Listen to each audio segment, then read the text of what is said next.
BJP Rangareddy జిల్లా విస్తృత స్థాయి సమావేశం శంషాబాద్లోని తొండుపల్లిలో జరిగింది. చీఫ్ గెస్ట్గా ఎంపీ కొండా విశ్వేశ్వరరెడ్డి, మాజీ ఎంపీ బూర నరసయ్య గౌడ్ హాజరయ్యారు. జ్యోతి ప్రజ్వలన చేసి కార్యక్రమాన్ని ప్రారంభించారు నేతలు.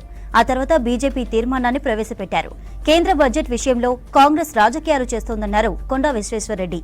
ఏపీకి సమానంగా తెలంగాణకు నిధులిచ్చామని చెప్పారు. ఆంధ్రాకు 1500 కోట్ల అప్పు మాత్రమే ఇచ్చామన్నారు.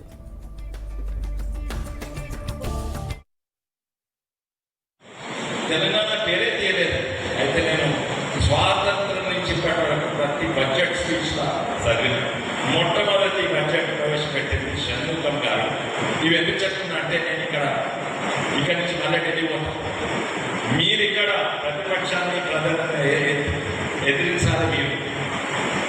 అయితే స్వాతంత్రం నుంచి ఇప్పటి వరకు ప్రతి బడ్జెట్ స్పీచ్ చదివిన అట్లా మొట్టమొదటి బడ్జెట్ షణ్ముఖం అనే ఫైనాన్స్ మినిస్టర్ ఒక్క రాష్ట్రం పేరు చెప్పలేదు.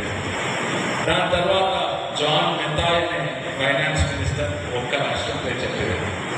తర్వాత జవహర్లాల్ నెహ్రూ ప్రధానమంత్రి కాదు finance minister, Indira Gandhi finance minister, Rajiv Gandhi finance minister, Jawaharlal Nehru గారు బడ్జెట్ స్పీచ్గా తెలంగాణ ఆంధ్రప్రదేశ్ పేరునే చెప్పలేదు.